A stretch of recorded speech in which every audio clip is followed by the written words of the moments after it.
but I know what it takes. I'm motivated by a mix of emotion. Got my statement, and I'm reading it slow so I can understand it fully. Appreciate my stand and go out of this world and right on time. Olá, caros alunos, mais uma vez produzindo aqui um vídeo para vocês, para auxiliá-los nesse novo método de trabalho, nessas aulas remotas. E esse vídeo vai ajudar vocês além da ferramenta que você já possui, que é o livro didático. E o tema de hoje é a população mundial em números. No ano de 2018, a população mundial contava com aproximadamente 7,6 bilhões de pessoas. A estimativa indica que no ano de 2030 haverá 8,5 bilhões de pessoas habitando a Terra e 9,8 bilhões em 2050. Como vocês podem ver, pessoal, esses dados são projeções, mas dificilmente esses dados mudarão, porque realmente esses dados são baseados nas projeções de crescimento atual. Aqui nós temos uma evolução da população mundial de 2017 a 2050. É uma tabela da evolução mundial, de 2017 a 2050. Como vocês podem ver, aqui no vídeo é muito pequeno, provavelmente vocês não consigam ler direito, mas vocês encontram esse mesmo quadro aí no livro de vocês. E as projeções para 2050 indicam a Índia, a China e a Nigéria como os países mais populosos. A Nigéria, situada no continente africano, apresenta maior projeção de crescimento populacional. Dentre os países populosos hoje, pessoal, a Nigéria é o que tem maior crescimento. Já é um país bastante populoso, com 191 milhões de habitantes, e a tendência é que em 2050 dobre essa população para 411 milhões de pessoas. O ano de 2017, o Brasil era o quinto país mais populoso do mundo. De acordo com as projeções, em 2050 ele será o sétimo país mais populoso. Alguns países, inclusive a Nigéria, que tem menos habitantes do que o Brasil, irá ultrapassá-lo por conta desse crescimento acelerado que a Nigéria se mantém.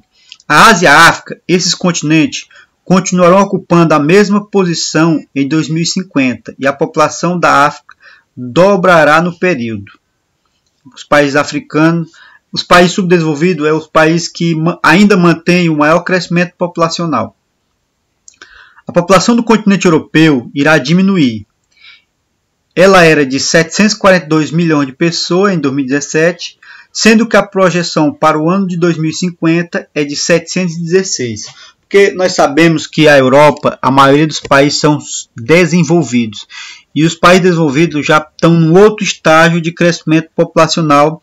Inclusive a gente vai ver esses aspectos nos próximos slides, que a Europa, enquanto que a África vai crescer, dobrar a sua população, a Europa vai diminuir sua população.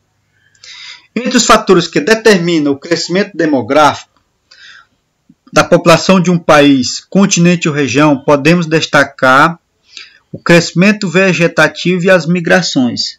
Vou pegar aqui o meu apontador laser, certo? Os fatores principais é esse aqui, crescimento vegetativo e as migrações.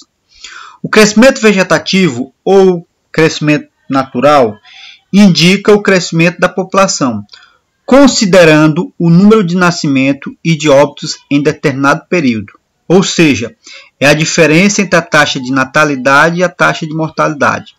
Se um país, a sua taxa de natalidade for maior do que a sua mortalidade, então ele tem um crescimento vegetativo positivo. O crescimento demográfico está relacionado ao número de filhos, a expectativa de vida e as migrações. Todos esses fatores dependem do acesso à saúde, educação, moradia, alimentação adequada e a situação econômica e política de um país, além dos aspectos culturais.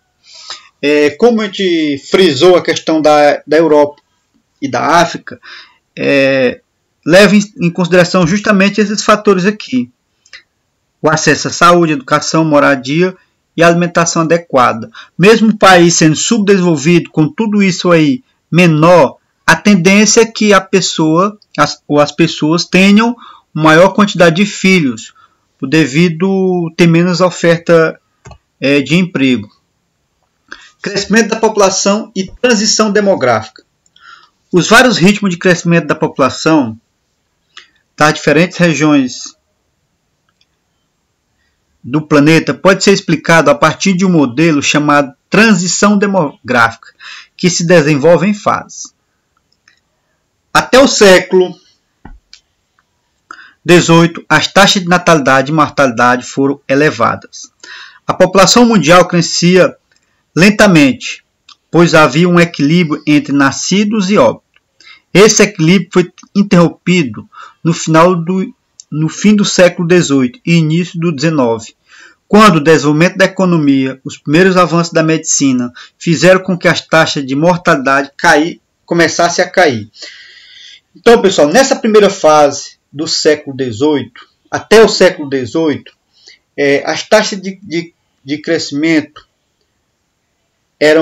essa transição demográfica, essa fase, era um pouco mais lenta, por conta desse equilíbrio entre natalidade e mortalidade. Com a melhoria nos aspectos da medicina, fizeram com que a taxa de mortalidade caísse. Isso levou a um aumento das taxas de natalidade.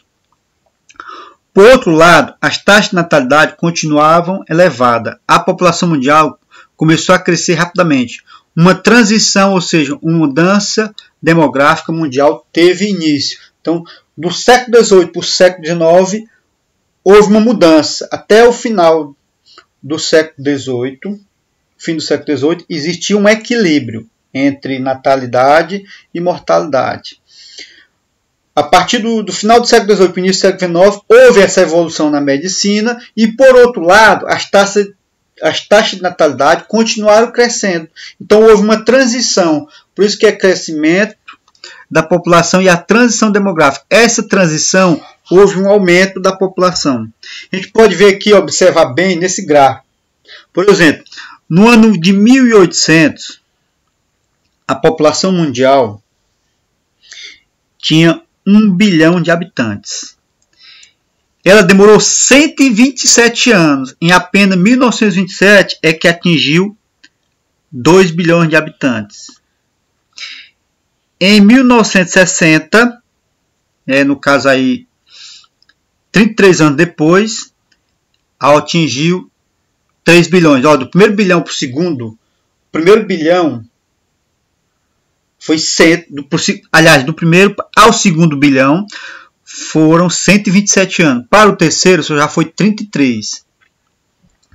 Em 1974, atingiu 4 bilhões de pessoas. Em 1987, 5 bilhões. Em 1999, 6 bilhões. Para atingir 7 bilhões, foi em 2011, 12 anos depois. Então, cada ano que passa, a população mundial ela vem crescendo mais rapidamente.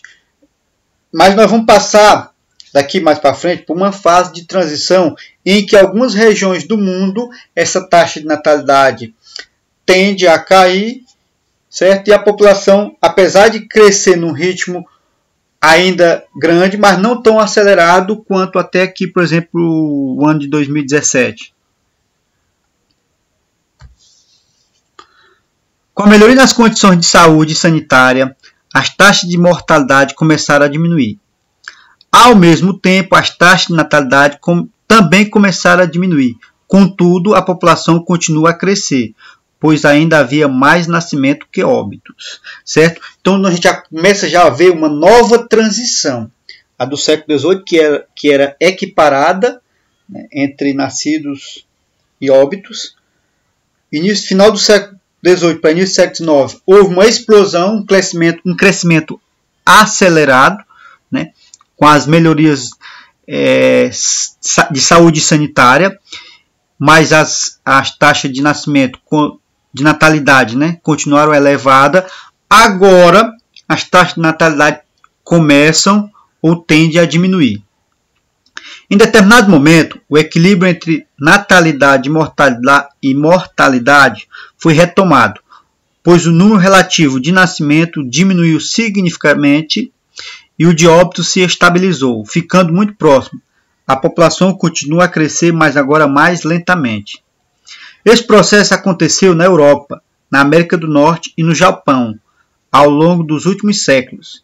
Essas regiões mais desenvolvidas economicamente já completaram a transição demográfica.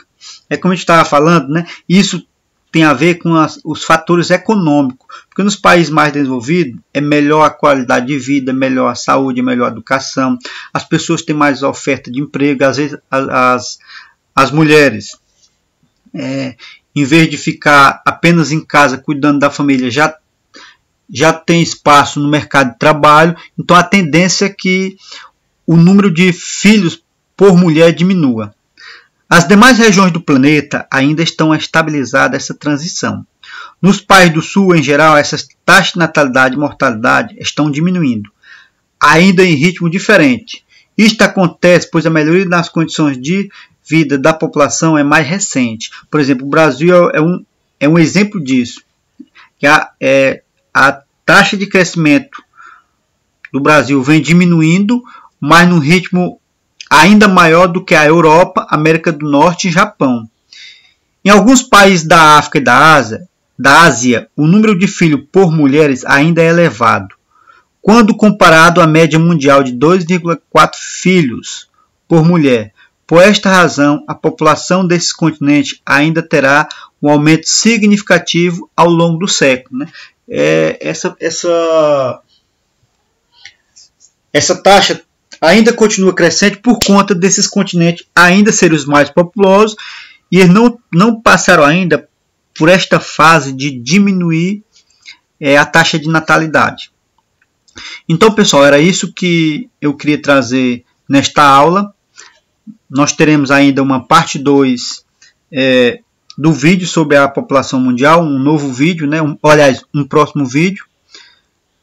E bom estudo para vocês, um abraço.